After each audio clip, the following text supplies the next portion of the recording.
Baik, saya izin share screen dulu, Bapak Ibu. Ya, sudah di-approve, Pak? Sudah terlihat materi saya?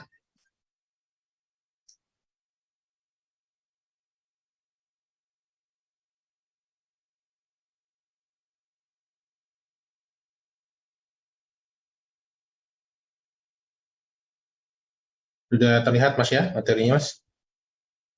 Sudah, Pak. Baik.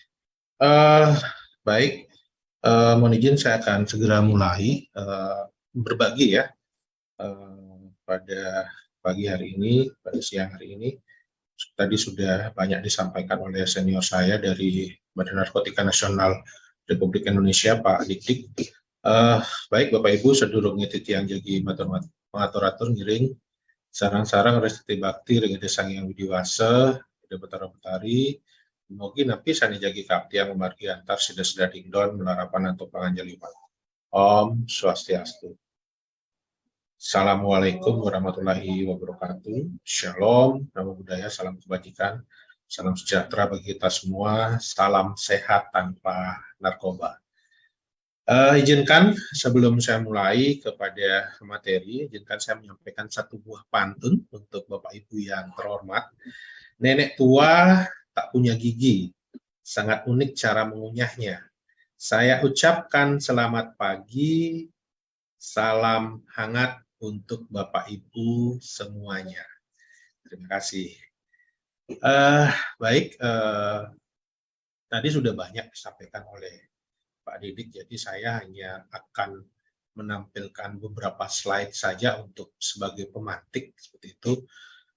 Sebenarnya harapan saya dari kegiatan ini, kegiatan yang luar biasa ini, sebelumnya saya ucapkan terima kasih dulu kepada Yayasan Raisa yang sudah memfasilitasi kegiatan yang luar biasa hari ini. Jadi ada sekitar 300 partisipan, ini luar biasa sekali. Dan selanjutnya kegiatan-kegiatan seperti ini yang dilakukan oleh para penggiat-penggiat seperti ini tentunya sangat kita harapkan keberlanjutannya seperti itu. Bapak Ibu, para kepala sekolah, para guru olahraga dan kesenian, yang saya monitor dari partisipan yang hadir ini kebanyakan dari teman-teman dari Kabupaten Tabanan seperti itu ya.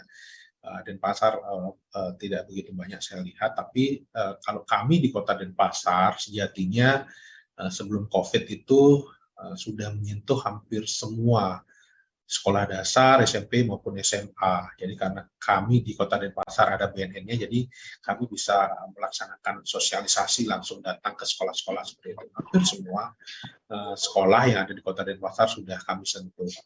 Tapi yang menjadi kendala tentunya teman-teman yang ada di Kabupaten Tabanan karena belum terfasilitasi oleh BNN, Badan Narkotika Nasional. Tapi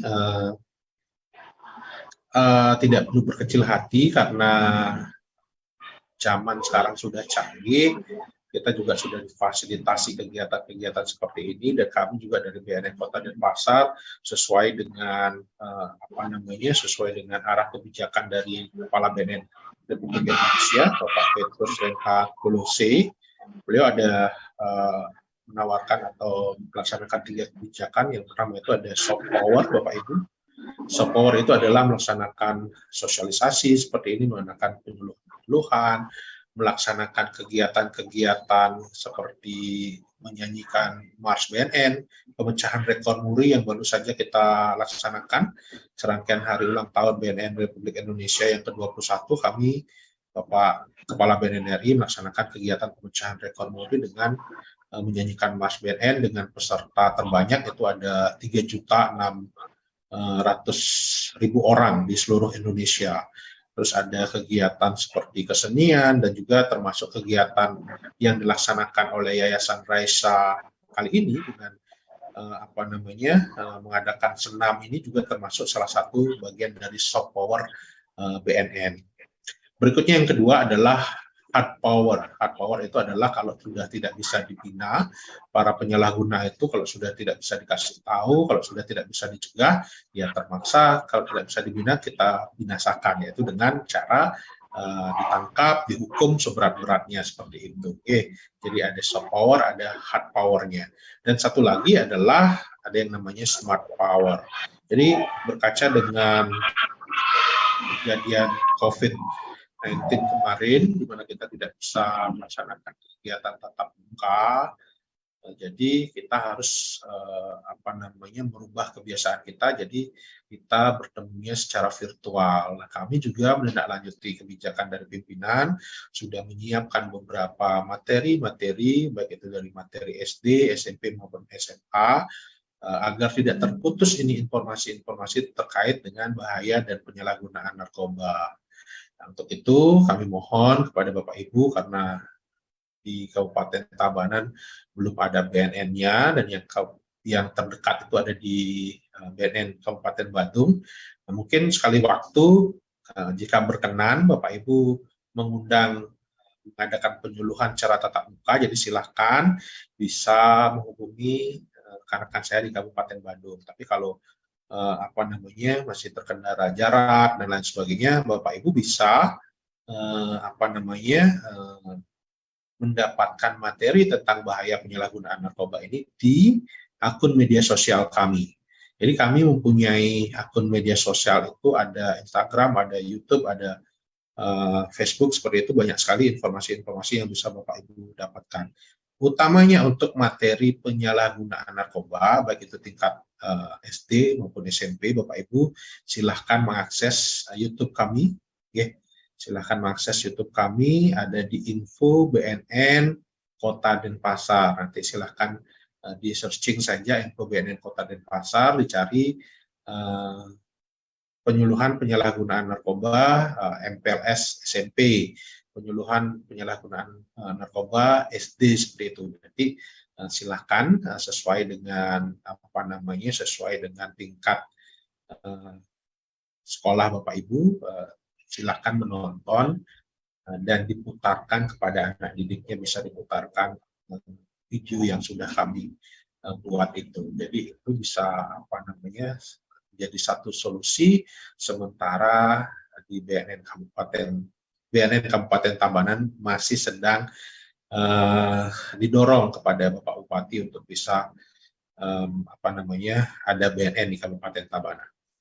Seperti itu pembukaan dari kami.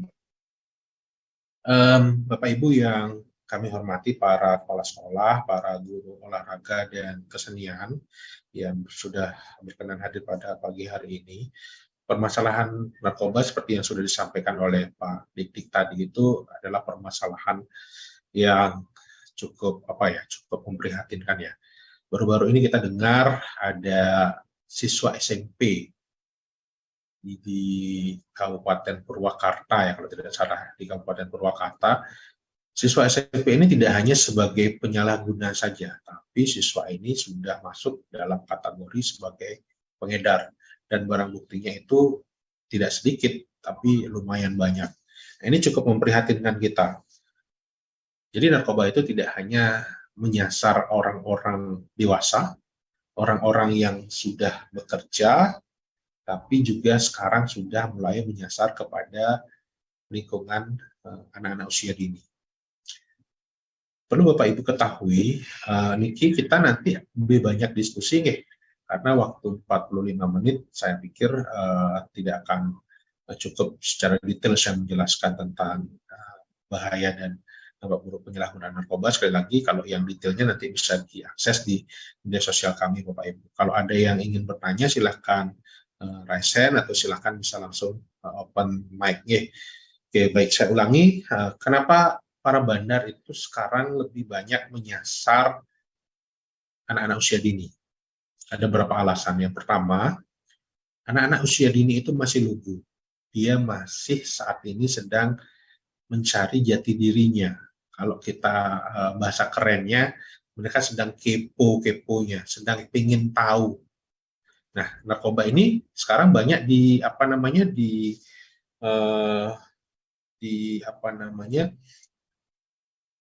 disamarkan ke dalam bentuk makanan, ke dalam bentuk boneka seperti itu. Ini dalam bentuk berwarna-warni seperti itu. Tujuannya untuk apa? Untuk menarik minat dan perhatian anak-anak usia dini khususnya agar mereka mau mencoba seperti itu. Nah, anak-anak usia dini ini dengan tingkat kelucuannya mau-mau saja. Ada beberapa yang mau-mau saja. Kemarin sempat ada kejadian juga di Kabupaten Gianyar seperti itu. Tapi syukur alhamdulillah perkara yang di Gianyar itu sebenarnya kan itu bukan narkoba, tapi ya memang betul dibagikan oleh hamba Tuhan seperti itu mereka menyebutnya waktu itu pas berdekatan dengan hari Paskah seperti itu dia membagikan permen kepada anak-anak. Sebenarnya kejadiannya waktu itu di media sosial sempat viral, ada beberapa anak di satu SMP itu mual-mual dan muntah-muntah. Padahal sebenarnya yang terjadi adalah hanya satu orang anak yang mual dan muntah, dan itu karena dia belum sarapan. Nah, seperti itu. Nah, tapi kita tetap mesti waspada meskipun itu meskipun itu tidak betul terjadi, itu modus operandi narkoba meskipun tidak benar terjadi, tapi di beberapa daerah sudah ada kejadian yang seperti itu, mencampur narkoba ke dalam bentuk makanan. Tapi di Bali belum. Temuan kami di BNN Kota Denpasar, BNN Provinsi Bali, belum ada yang dicampur ke dalam bentuk makanan. Itu satu. Kalaupun ada, itu hanya sebagai modus operandi untuk mengelabui petugas seperti itu. Tapi itu tidak diperjualbelikan secara umum seperti itu, hanya untuk modus operandi untuk mengelabui petugas. Tapi di beberapa daerah, Bapak Ibu, sudah ada yang menyasar kepada anak-anak, khususnya modus operandinya menggunakan bahan makanan seperti itu. Nah, ini yang perlu kita waspadai.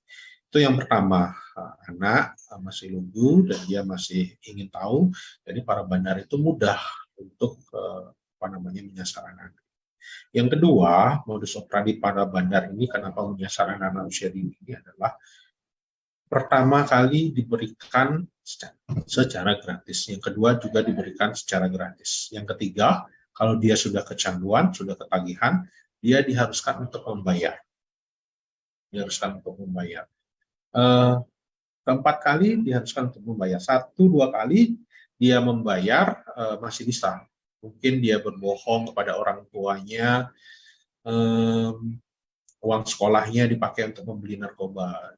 1-2 kali mungkin masih bisa, tapi yang kesekian kalinya saya rasa untuk anak-anak usia dini akan sangat sulit untuk mendapatkan uang untuk membeli narkoba ini. Demikian. Setelah itu apa yang mereka lakukan untuk mendapatkan narkoba ini? Nah, inilah yang diinginkan oleh para bandar itu, Bapak Ibu. Mereka pada akhirnya karena anak-anak sudah ketagihan, mereka akan mau melakukan apa saja yang diperintahkan oleh para bandar ini. Di Denpasar, sebelum pandemi sudah pernah kami amankan, dan 2 orang siswa SMP yang kami tangkap, mereka tidak hanya sebagai penyalahguna saja, tapi mereka kami amankan sebagai pengedar. Sebelum viral kemarin kasus yang di Purwakarta itu, kami sebelum pandemi juga sudah pernah mengamankan 2 orang siswa SMP, tidak hanya sebagai penyalahguna saja, tapi mereka dimanfaatkan oleh bandar sebagai pion atau peluncur orang-orang yang tugasnya untuk menempel-nempel narkoba itu. Mendingin menempel-nempel narkoba itu. Tujuannya apa? Kenapa pakai anak-anak kecil? Kenapa pakai anak-anak usia dini? Untuk mengelabui petugas lagi. Karena kami awalnya dapat informasi tidak yakin, masa anak SMP disuruh nempel narkoba, tidak mungkin. Tapi setelah kami telusuri, setelah kami selidiki, ternyata betul. Tapi kan ini cukup membuat waktu cukup lama ini, karena kami tidak yakin anak SMP itu melakukan itu. Itu beberapa alasan kenapa para bandar narkoba sekarang menyasar anak usia dini seperti itu. Nah,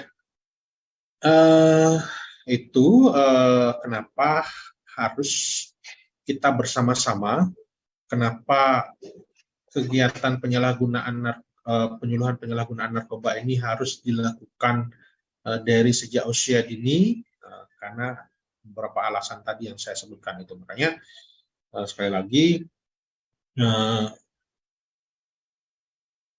tayangan yang kami buat itu untuk pengetahuan dasar bagi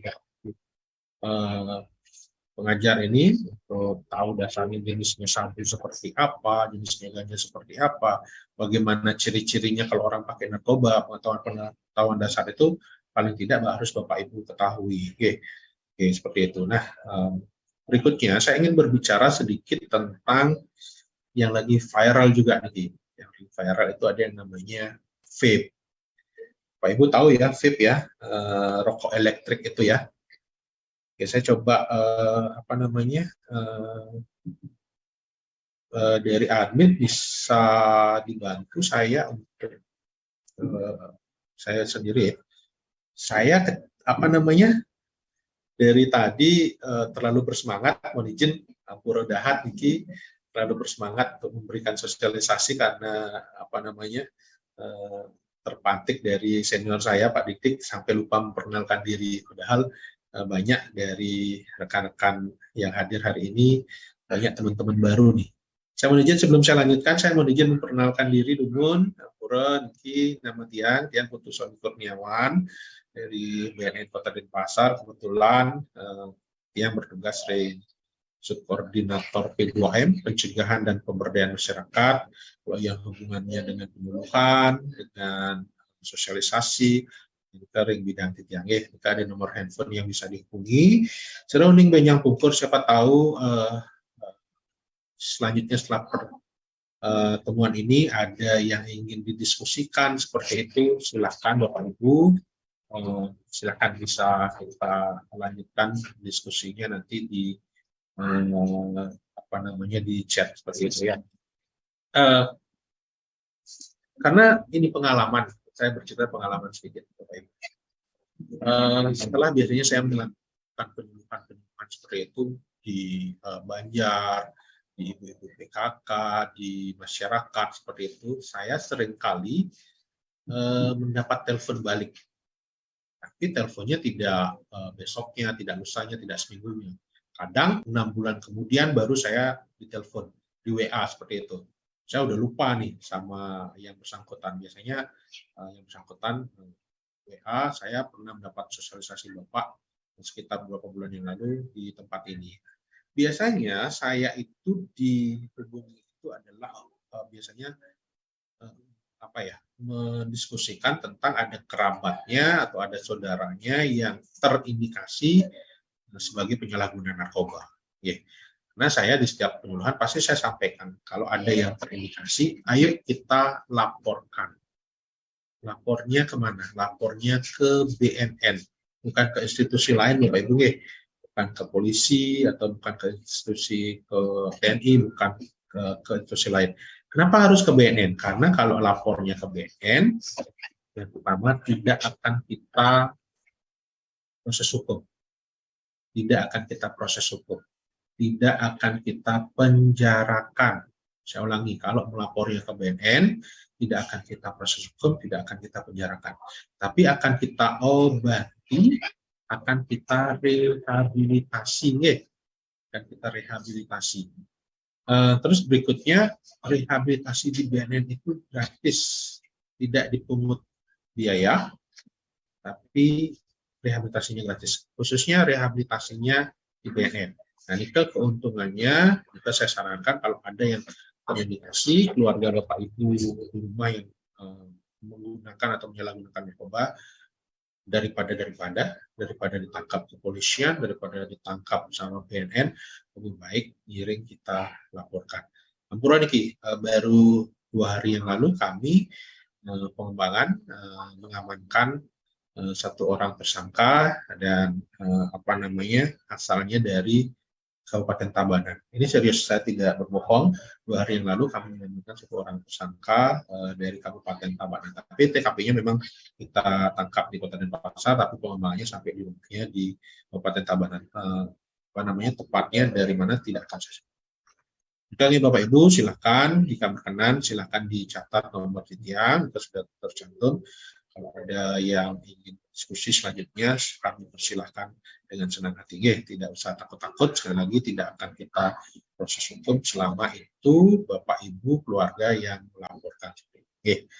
Baik, saya akan lanjutkan sedikit lagi pemaparannya. Nanti saya inginkan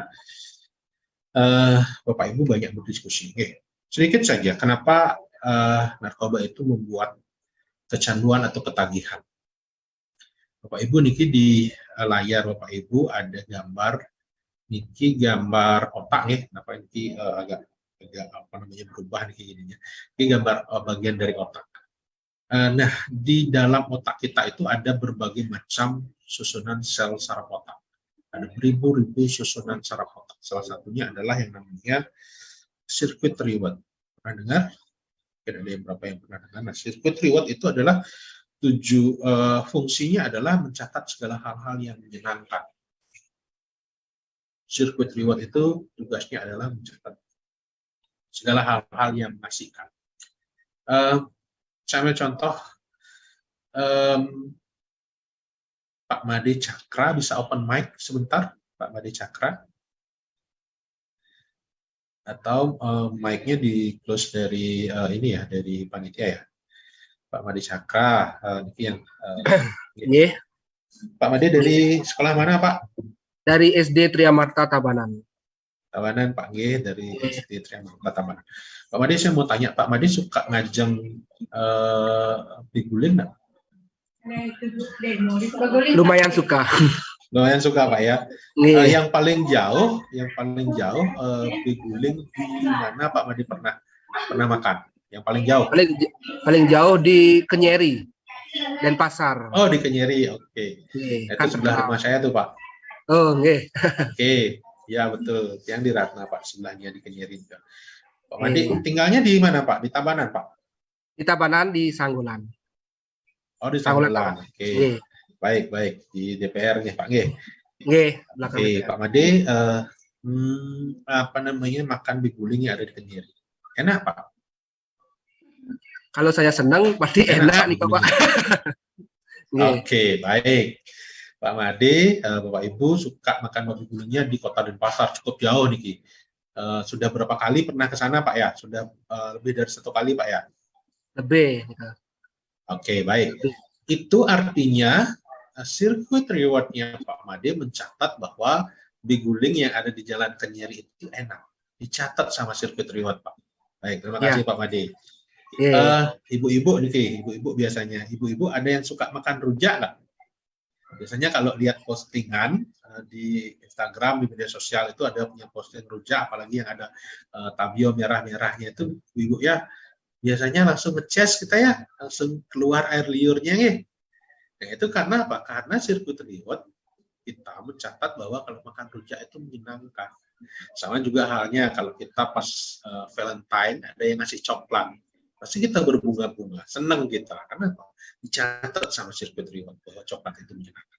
Sama juga halnya waktu kecil belajar naik sepeda. Kita belajar naik sepeda, kita jatuh, kita bangun lagi.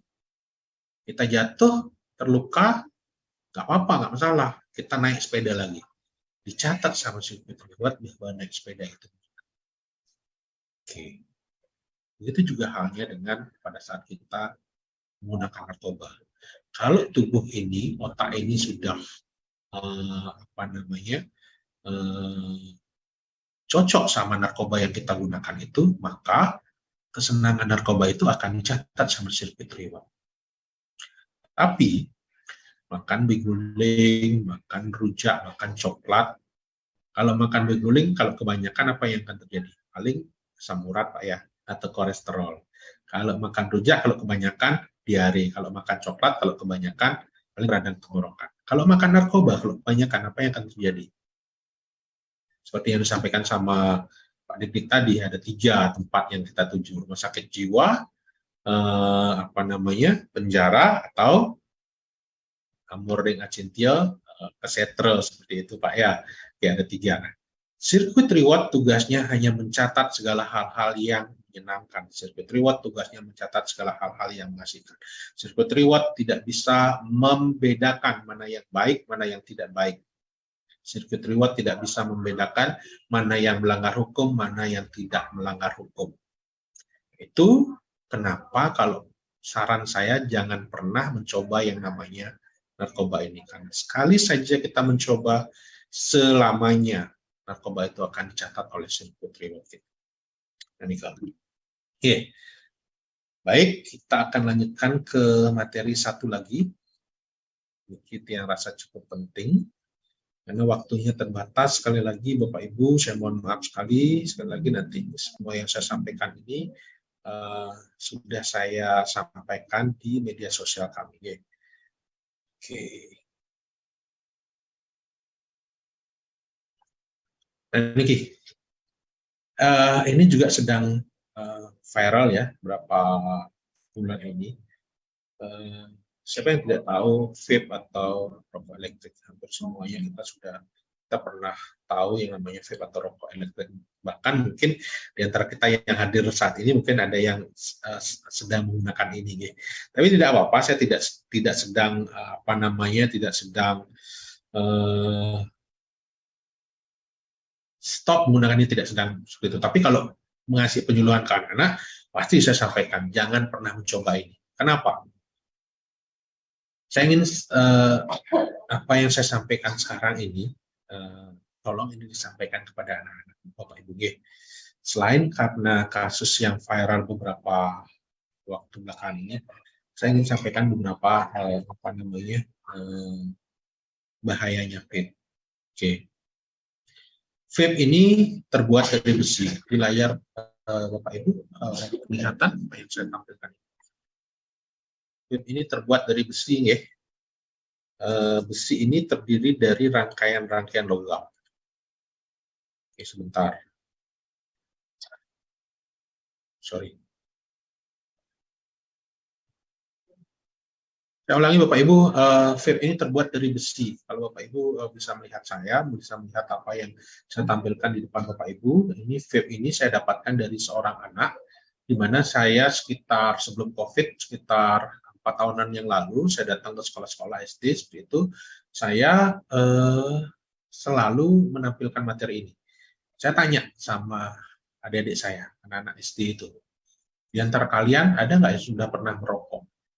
Jawabannya apa? Tidak banyak. Tidak banyak yang sudah pernah merokok. Jadi, saya sampaikan di Putar Pasar. Saya tanya, di antara kalian ada nggak sudah pernah merokok? Tidak banyak yang menjawab pernah merokok. Tapi pada saat saya bertanya, di antara kalian ada nggak yang sudah pernah menghisap vape atau rokok elektrik? Bapak Ibu tahu berapa orang yang angkat tangan? Yang angkat tangan di satu sekolah ada 20 orang. Yang angkat tangan di sekolah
Halo, Pak Putu.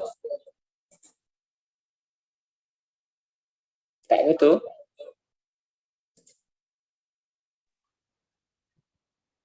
Halo. Pak Putu masih bersama kami, Pak. Maaf, Bapak Ibu terputus. Tapi Bu. Mungkin masalah sinyal lagi. Karena semuanya terputus ya. Baik, saya mohon izin kita tunggu teman-teman yang lain bergabung dulu ya. Ya, halo Pak. Silakan dilanjutkan kembali. Kurang lebih waktunya mohon izin sekitar dari 15 menit lagi, Pak ya. Ya, waktu saya lagi berapa ya, Mas? Halo, Pak Putu. Ya, ada. Silakan dilanjutkan lagi kembali, Pak. Waktunya kurang lebih sekitar 15 menit lagi. Baik. Semua bikin gantungan ini. Sama izin Bapak Ibu, kita tunggu beberapa saat lagi untuk teman-teman yang lain bergabung.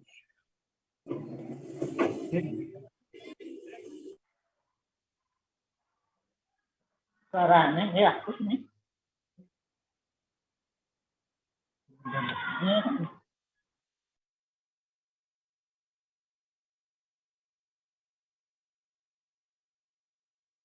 Atau mungkin sambil menunggu ada pertanyaan atau ada yang ingin didiskusikan, sambil menunggu beberapa saat lagi saya lanjutkan sedikit lagi tentang yang namanya vape ini. Saya persilahkan ada yang ingin didiskusikan.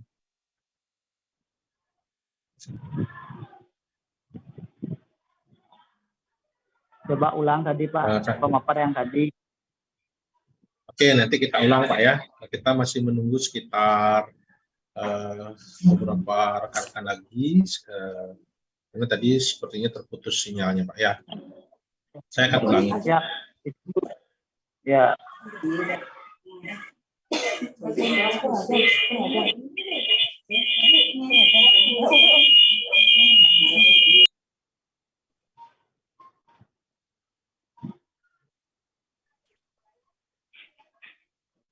Yang mau tanya sama bapak-bapak yang ada di sini, kalau di Tabanan jarang Pak ya ada sosialisasi narkoba Pak ya.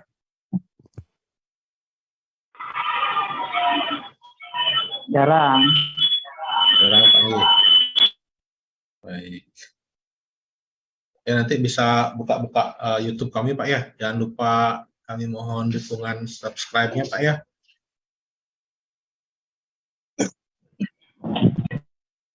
Karena itu bisa bermanfaat selama kami masih kesulitan untuk menjangkau Kabupaten Tabanan. Tapi kalau sekali waktu Bapak, kalau berkenan seperti itu bisa menghubungi rekan-rekan kami di BNN Kabupaten Badung Pak, Badung yang terdekat. Nanti Bapak silakan kalau ingin memberikan sosialisasi bisa dengan rekan-rekan kami di Kabupaten Badung. Baik, saya mau cek pesan dari simpannya sudah ada.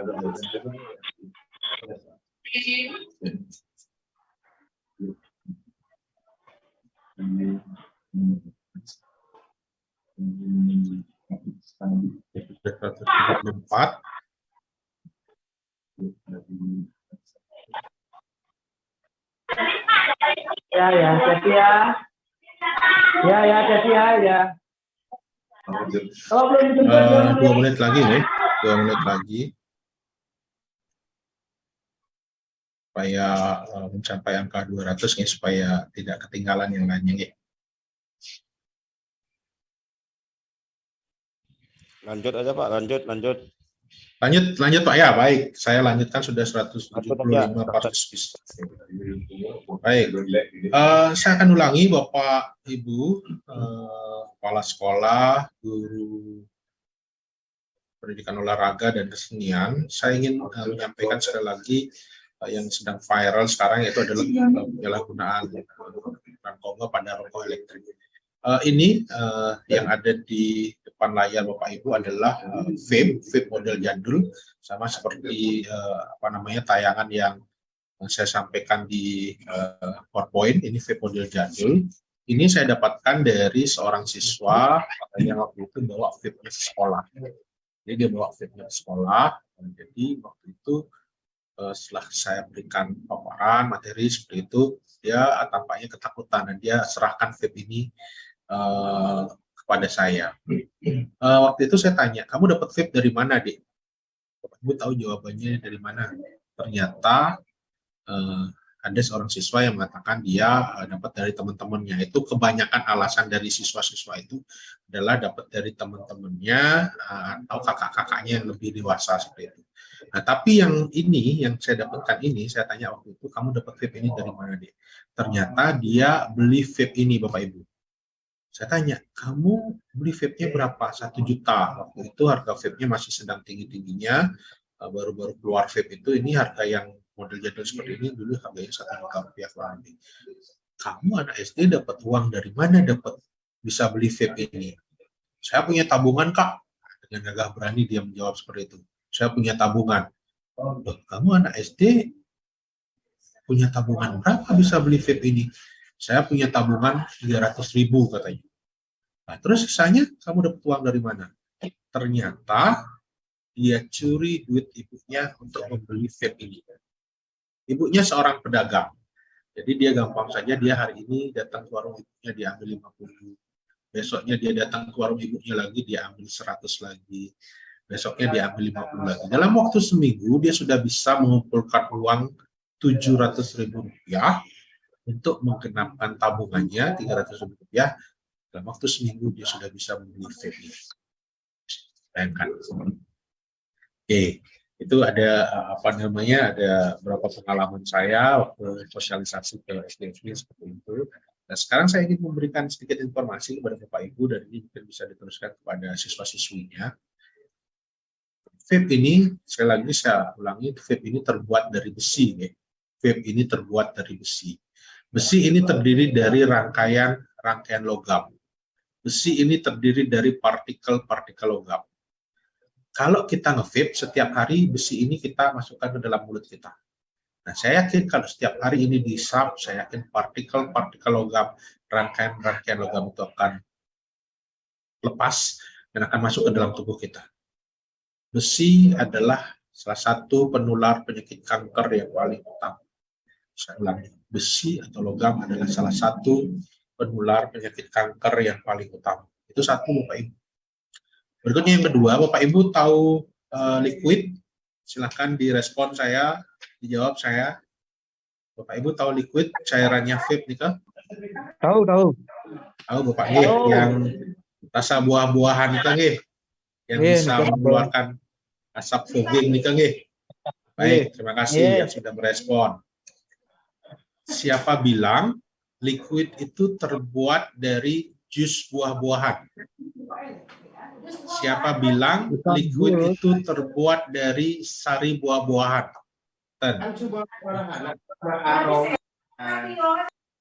Baik, liquid itu tidak terbuat dari jus buah-buahan, tapi liquid itu terbuat dari bahan-bahan kimia yang ada aroma buahnya. Tentunya kandungan bahan kimianya lebih banyak daripada cairan aroma buahnya. Kalau bahan kimia kita masukkan ke dalam tubuh kita, apa yang akan terjadi? Silakan Bapak Ibu dipikirkan sendiri. Nanti saya kasih lihat beberapa gambar-gambarnya. Baik, itu yang kedua. Berikutnya yang ketiga, vape terdiri dari rangkaian elektrik. Ada baterainya di sana. Kalau terdiri dari rangkaian elektrik, terus ada baterainya, bisa nggak vape meledak, Bapak Ibu? Silakan direspon. Vape terdiri dari rangkaian elektrik, ada baterainya. Bisa nggak vape meledak? Bisa. Bisa, Pak, bisa. Bisa. Bisa, Bapak Ibu. Dan saya, saksi mata hidup, pernah mengevakuasi pasien ledakan vape. Jadi sebelum Tiang bertugas di BNN, dupun Tiang bertugas ring BPBD. Ring Kota Denpasar, BPBD-nya itu include sama mobil ambulans. Tiang pernah mengevakuasi pasien ledakan vape. Tapi waktu itu pasiennya nggak parah, Bapak Ibu. Cuma giginya hilang 3. Keles giginya 3. Dan durung parah nih ke Pak. Durung amor ya. Ini sampun amor baru parah nih. Baik, itu yang ketiga. Terus yang paling memprihatinkan adalah sekarang ditemukan narkoba jenis baru. Teman, jalan ya ini dia.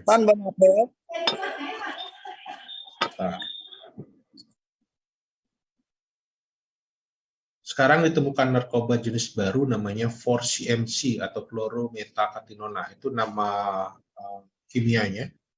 Nama pasarnya ada yang bilang dengan sebutan Blue Sapphire atau Snow White. Oke, ya itulah yang baru-baru ini sempat viral itu di Jakarta Barat kalau tidak salah. Jadi narkoba jenis baru ini dicampur ke dalam liquidnya vape nih. Sebenarnya kejadian ini sudah ada sejak beberapa tahun yang lalu, tapi ini yang baru viral kembali di Jakarta Barat itu sekitar beberapa bulan yang lalu. Sebenarnya kejadian ini kita sudah pernah ungkap pabriknya di Jakarta Timur beberapa tahun yang lalu. Kita juga sudah pernah ungkap pabriknya di Yogyakarta, dan kita sudah pernah ungkap di pengirimannya di Bandara Internasional Ngurah Rai. Sudah pernah masuk ke Bali cairan vape yang ada kandungan narkobanya. Jadi beberapa tahun yang lalu kami pernah ungkap cairannya, tapi tidak begitu banyak barang buktinya. Baik, ini artinya apa? Ini artinya anak-anak yang saya sebutkan tadi itu ada 20 orang, ada 8 orang, ada 10 orang di masing-masing sekolah itu. Hampir semua sekolah pernah menghisap vape sekian anak Bapak Ibu. Saya kurang tahu kalau di Tabanan, mudah-mudahan kalau di Denpasar karena kota besar, jadi pergaulannya ya cukup metropolitan seperti itu. Mudah-mudahan di Tabanan sampai seperti itu. Tapi kita tetap perlu waspada. Itu artinya apa? Itu artinya bisa saja anak-anak yang 20, 10, 8 orang itu bisa saja dia menjadi penyalahguna narkoba baru, karena kalau tidak dibiarkan, kalau tidak segera diungkap narkoba jenis baru ke dalam cairan vape ini, bisa saja sasaran berikutnya adalah para remaja kita dan usia. Nah, itu Bapak Ibu yang ingin saya sampaikan. Sekali lagi, kalau di lingkungan Bapak Ibu, di sekolah Bapak Ibu mengajar, ada yang terindikasi menggunakan vape, jangan jauh-jauh ke narkoba dulu deh. Ada yang terindikasi menggunakan vape, ada yang merokok, mohon segera ditindaklanjuti, karena merokok, nge-vape, itu salah satu pintu masuk untuk menggunakan narkoba. Apalagi sekarang, sekali lagi sudah ada narkoba jenis baru. Nah, tolong ini Bapak Ibu disampaikan kepada alit-alitnya, siswa-siswanya, perlu berhati-hati. Materi saya ini agak macet, tidak bisa saya tampilkan bagaimana akibatnya. Saya mohon maaf sekali lagi. Sementara itu Bapak Ibu yang bisa kami sampaikan, karena sekali lagi keterbatasan waktu, setelah ini akan ada penjelasan program dari Yayasan Raisa yang luar biasa sekali. Kita juga jam makan siang ya, mudah-mudahan saya menyampaikannya, kalau sudah ngomong seperti ini nggak bisa direm biasanya. Kurang sekali lagi, hanya berapa slide di baik Bapak Ibu, mudah-mudahan apa yang saya sampaikan hari ini ada manfaatnya bagi Bapak Ibu. Apabila selanjutnya ada yang ingin didiskusikan, saya persilahkan untuk menghubungi Titiang di BNN Kota Denpasar, atau ada BNN terdekat, BNN Kabupaten Bandung. Sekali lagi yang ingin saya tekankan adalah yang pertama, kalau ada yang terindikasi keluarga Bapak Ibu, silahkan melaporkan. Sekali lagi jangan takut melaporkan, karena yang dilaporkan itu tidak akan kita ungkap identitasnya. Kita tidak akan wuru-wuru, kayak pengeras suara, panak nih nang goblek, menangkap BNN, kita nggak akan seperti itu. Jadi jangan takut melaporkan, kita tidak akan proses hukum, tidak akan kita penjarakan, tapi akan kita obati dan akan kita rehabilitasi. Terima kasih sekali lagi atas perhatiannya. Nah, saya buka tadi dengan pantun, saya tutup juga dengan pantun. Ada kertas diberi perekat, kertasnya kuat, dalamnya hangat. Selamat beraktivitas, wahai sahabat. Semoga kita semua tetap semangat. Makan nasi campur mentimun, dimakan dekat jendela. Narkoba itu racun Bapak Ibu.